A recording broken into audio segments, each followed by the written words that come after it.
To being afraid to say, this is how I'm feeling, and then finding out that what I'm feeling is not right. That's how I felt. I felt what I was feeling was not, it was not okay. My first surrogate, when she left with the baby, that was a little hard for me. But after they left, it was, a week or so, I was good. I didn't fall into any trauma. I felt that she may have been a little bit disappointed in me by having those feelings and not being able to let go. I have been through a lot with both of them, and she saw it all. She was there, so I felt she should have confided in me a little more if she was feeling that bad. I didn't want to hear the I told you so's. You couldn't handle it. You shouldn't have done it.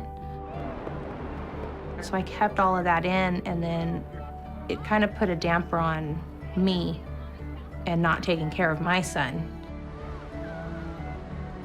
About a week later, we go to the pumpkin patch. There was a picture area, and there was a couple there that just had an infant. And he was about the same age of my surrogate baby that I just had. And I saw him, and I'm like, oh, look, he's so cute. And then I just lost it. I think what helped me the most getting out of that situation was my support group meetings. I got a lot of the support from all the surrogates that go to the group meetings, talking about it, telling me that it was okay, telling me that they've gone through the same emotions, that it's natural to go through the emotions.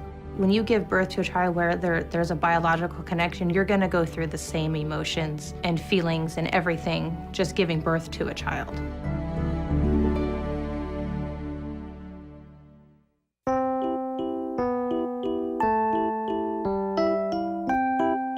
It won't be hard for me to give the baby away because I'm going into it knowing that it's not mine.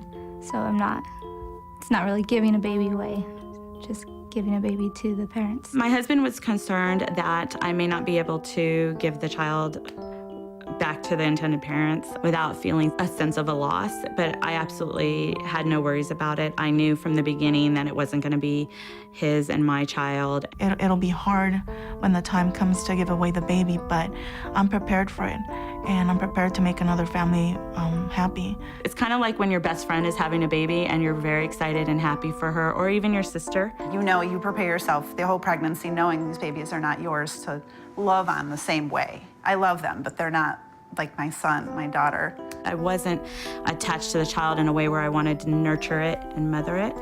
So it was very easy for me, and I didn't feel like I was giving something up at all. I felt like I was giving it back.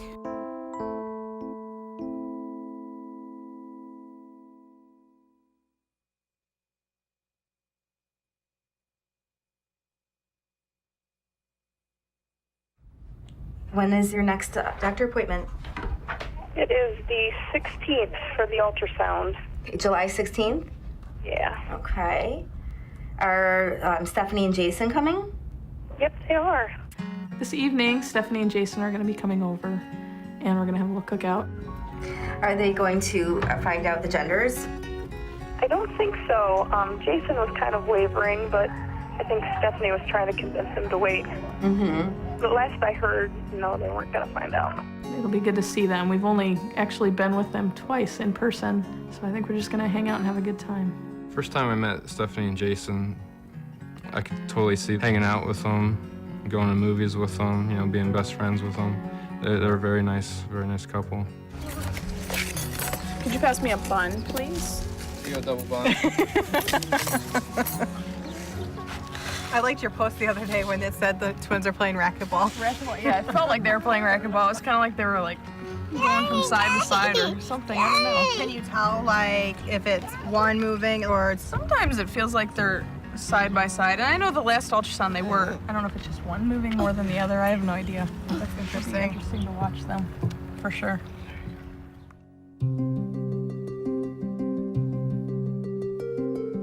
We're in Ohio for the 20-week ultrasound. We are 6 hours away, so it's not like we can be here for every doctor's appointment, so we wanted to really be here for one of the bigger ones.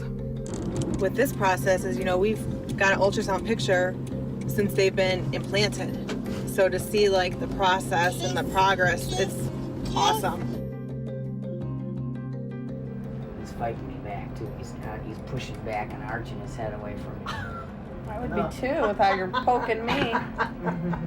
Gina is amazing. Every time she goes to the doctor, she thinks of us. Like, she films it and uploads it right away. If there's an issue, calls right away. Or like when the baby's moved for the first time, like instantly called us and let us know so that we're part of it. I couldn't have asked for a better relationship. It's just meant to be.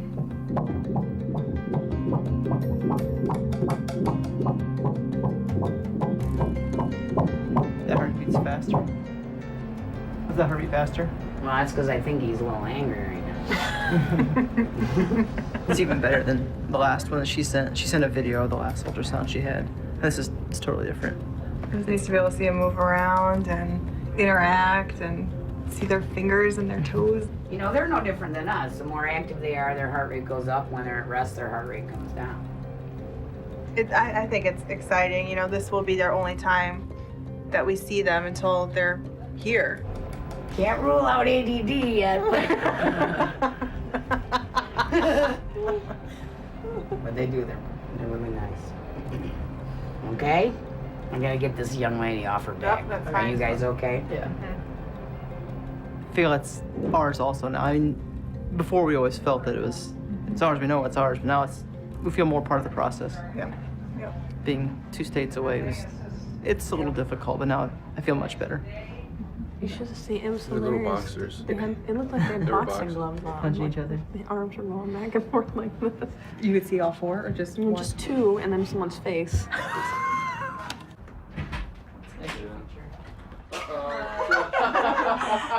Gina, you owe me for this. That's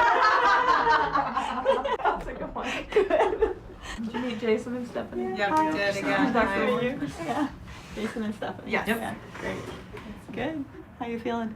Good. Just tired. You got a good look at everything. The one baby, it looks like the first one's breech on the right side. The other one's laying kind of sideways. So, which they can still flip around. You're still pretty early, so it'd be nice if they're head down, but Yeah. depends how they lay. You'll deliver. I mean, The upside to surrogacy is being able to help somebody. It's been such a rewarding experience for us. It's interesting hearing stories that people have and just seeing how they go through such grief and trauma and being able to just help them out and complete their family. I mean, it's such a great experience. So how long have you been Gina's doctor? The things that worry me the most probably would be that something would happen during the pregnancy or during the birth, either to myself or the babies. It's always in the back of your mind that something could happen, but just hope for the best. You want to do my tummy now? Sure.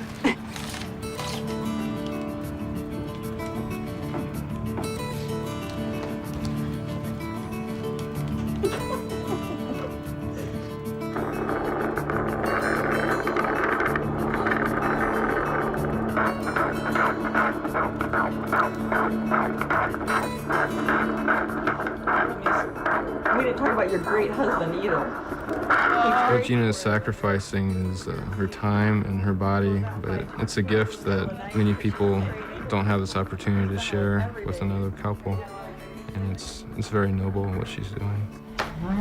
So when will we make this decision of like, are we going to set a date or just let it go, or is that? Well, it's going to depend on how the babies are laying. If they stay like they are, then it's going to be a C-section. Right. If they move to head down, then we would wait for labor. But if it's going to be a C-section, we do it around 39 weeks, which is about a week before the due date. Okay. My role in the delivery room basically is to stay out of the way and get her whatever she needs. I make sure she holds my right hand, my non-dominant hand, of course, and basically I just be there for her. Whatever she He's needs. my sounding board too. If I feel like being angry at somebody, he can take it. I'm there to take punishment. That's what I'm there for. Okay, thank you. All right, yeah. We'll see you in a month. Okay, sounds good. It was nice meeting you. You We'll too. see you, Nice to meet you too. I'm sure we'll see you November. again. Okay. We'll Thank see you. you. Okay. Bye. Bye. All right. 39 weeks. Mine. No, it won't be. Trust me.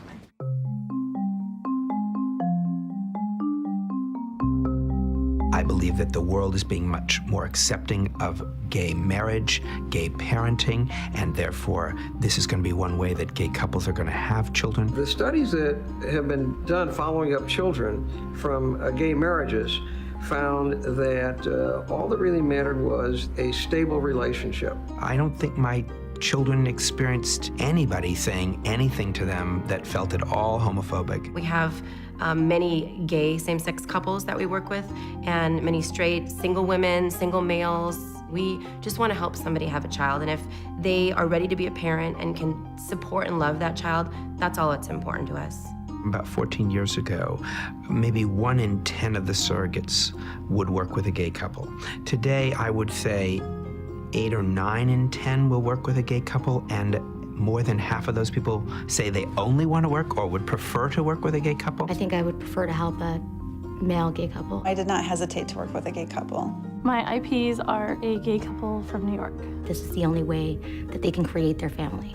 As being men, they kind of just said, we know you're great at being pregnant, you know what you're doing, go for it. I just liked, I guess, the attention I was getting. Every day they'd come and get the breast milk from me. They'd just be like, oh my gosh, Bridget, we watched the birth again, and it is just amazing. And I was like, please don't let that get out on YouTube. With our first surrogacy was kind of tricky because on the application to become a surrogate, you have to mark if you would do it for gays, lesbians, single parents, divorced parents, and I marked on there that I would not do it for gays. I have nothing against them, but from the community that I'm from, there's a lot of very opinionated, old-fashioned people that live here. We were pretty concerned about Kelly's welfare, you know, about how people might take it around here as thinking that it's wrong for 2 guys to have a kid. It's hard to say how people would react if they knew that they were gay. I was afraid that somebody might attack Kelly when she was going to the store, or somebody might try to beat her up to, you know, take the baby away, thinking that maybe they didn't deserve that.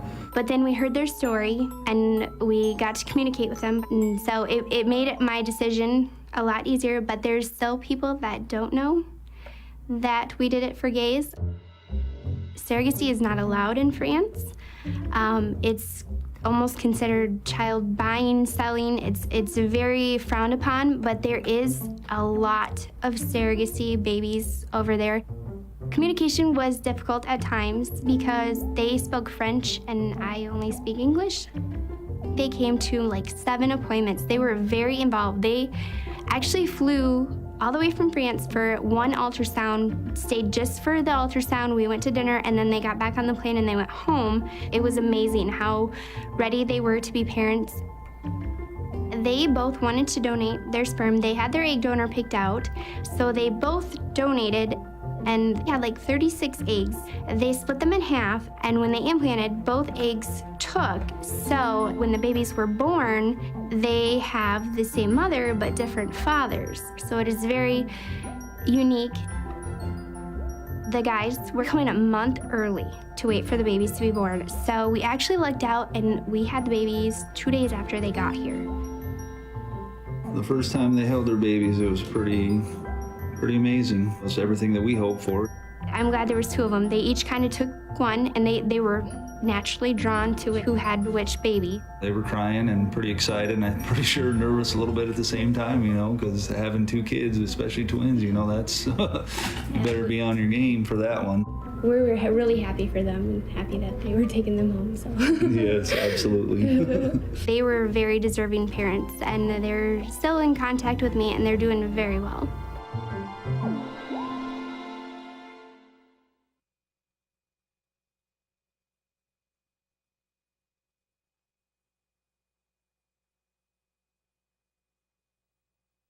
My background has a lot to do with who I am today. Tragedy can break you or make you. My childhood, I have what the counselor calls a mental block. I chose to block out quite a bit of it. We moved all the time when I was a kid. In 28 years of marriage, they moved 33 times. I come from an abusive family.